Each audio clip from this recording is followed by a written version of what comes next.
जम्मू कश्मीर में होने वाले विधानसभा चुनाव में कांग्रेस और नेशनल कॉन्फ्रेंस के गठबंधन पर निशाना साधते हुए केंद्रीय गृह मंत्री अमित शाह ने कांग्रेस पार्टी और उसके नेता राहुल गांधी से 10 सवाल पूछे हैं। अब कांग्रेस नेता पवन खेड़ा ने शाह के सवालों पर पलटवार किया है। खेड़ा ने कहा कि जब बीजेपी ने पीडीपी के साथ गठबंधन किया तब उनका घोषणा पत्र कहाँ था। कांग्रेस नेता पवन खेड़ा ने कहा कि मैं अमित शाह से जानना चाहता हूं कि जब उन्होंने पीडीपी के साथ गठबंधन किया था तो क्या उन्होंने पीडीपी का घोषणा पत्र पढ़ा था।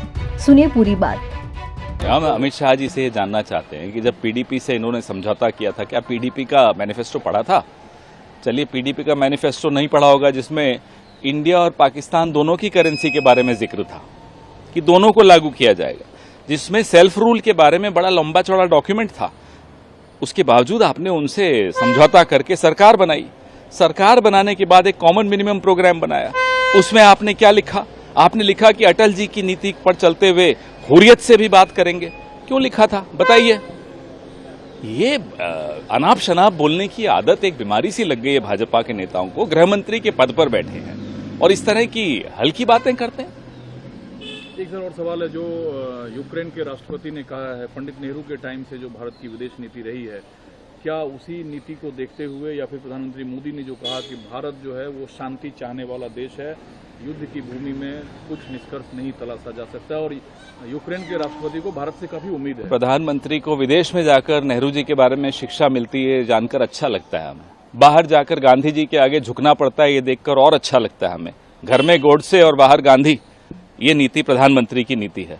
और जो यूक्रेन के राष्ट्रपति ने कल भारत और रूस की ट्रेड पर टिप्पणी की, वो हमें लगता है कि भारत को इसका जवाब देना चाहिए। प्रधानमंत्री को एक तरह से उन्होंने कॉर्नर कर दिया ये बोल के कि आपकी ट्रेड की वजह से रूस इतना दम भर रहा है।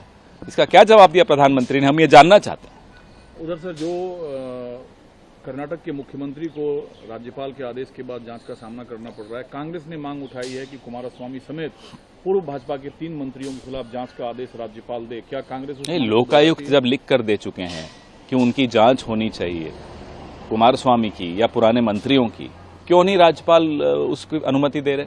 राज्यपाल क्या कठपुतली है? नरेंद्र मोदी के हाथ की कठपुतली है? अमित शाह के हाथ की कठपुतली? किसके हाथ की कठपुतली है राज्यपाल? आप लोग ईडी सीबीआई पे सवाल उठाते हैं, लेकिन आज सीबीआई को दिल्ली के उपराज्यपाल से परमिशन मिल गया है आबकारी नीति मामले में केजरीवाल के खिलाफ जांच की। वही राज्यपाल हो या सीबीआई हो, कोई फर्क है? सब एक ही, सबका मालिक एक है। इतना ही नहीं, मनोज झा ने भी अमित शाह की इस पोस्ट पर कई सवाल उठाए हैं। नहीं, मैं तो सीधी बात पूछूंगा अमित शाह जी, यही एनसी वाजपेयी सरकार में थी ना, एनडीए की सरकार में थी और पीडीपी के साथ आपका था समझौता। कुछ चीजें नेशनल लेवल पे नॉन नेगोशिएबल होती है, शायद अमित शाह जी आपको अभी तक समझ नहीं है। मैं बार बार कह रहा हूं, अब बहुत बड़े पद पे हैं लेकिन उस पद की एक गरिमा है। कोलिशन आपको परेशान कर रहा है क्योंकि आपके पास कोई जमीन नहीं है, जम्मू तक में आप लूज कर रहे हैं।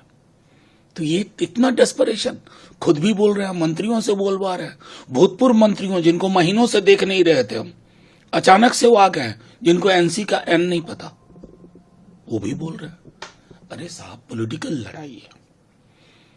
सबसे बड़ी चीज है कि हीलिंग टच देना, चाहे कश्मीर हो जम्मू हो, वो हीलिंग टच की पॉलिटिक्स होगी।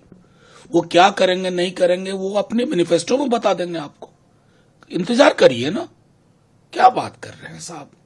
और आप तो वो थे 370 के बाद कुछ नहीं होगा, एकदम नॉर्मल, अपने सांसदों तक को जाने नहीं दिया।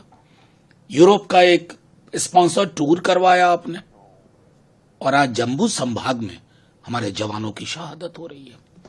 शहरी मारा जा रहा, आम शहरी। हम तो आपके उस बयान को ढूंढते हैं, यूं यूं करके बोलते थे, क्या हालत हो गई। लड़ाई लड़िए पॉलिटिकल, राजनीतिक शब्दावली से। दरअसल गृह मंत्री अमित शाह ने कांग्रेस पर बड़ा आरोप लगाते हुए एक्स पर एक पोस्ट में लिखा, सत्ता के लालच में बार बार देश की एकता और सुरक्षा के साथ खेलने वाली कांग्रेस पार्टी ने जम्मू कश्मीर चुनाव में अब्दुल्ला परिवार की नेशनल कॉन्फ्रेंस के साथ गठबंधन करके फिर से अपने मंसूबों को देश के सामने रखा है। शाह ने एनसी के घोषणा पत्र को लेकर राहुल गांधी और कांग्रेस पार्टी से 10 सवाल पूछे। उन्होंने पूछा कि क्या कांग्रेस नेशनल कॉन्फ्रेंस के जम्मू कश्मीर में फिर से अलग झंडे के वादे का समर्थन करती है? क्या राहुल गांधी और कांग्रेस पार्टी अनुच्छेद 370 और 35A को वापस लाकर जम्मू कश्मीर को फिर से अशांति और आतंकवाद के युग में धकेलने के जम्मू कश्मीर के नेशनल कॉन्फ्रेंस के निर्णय का समर्थन करती है?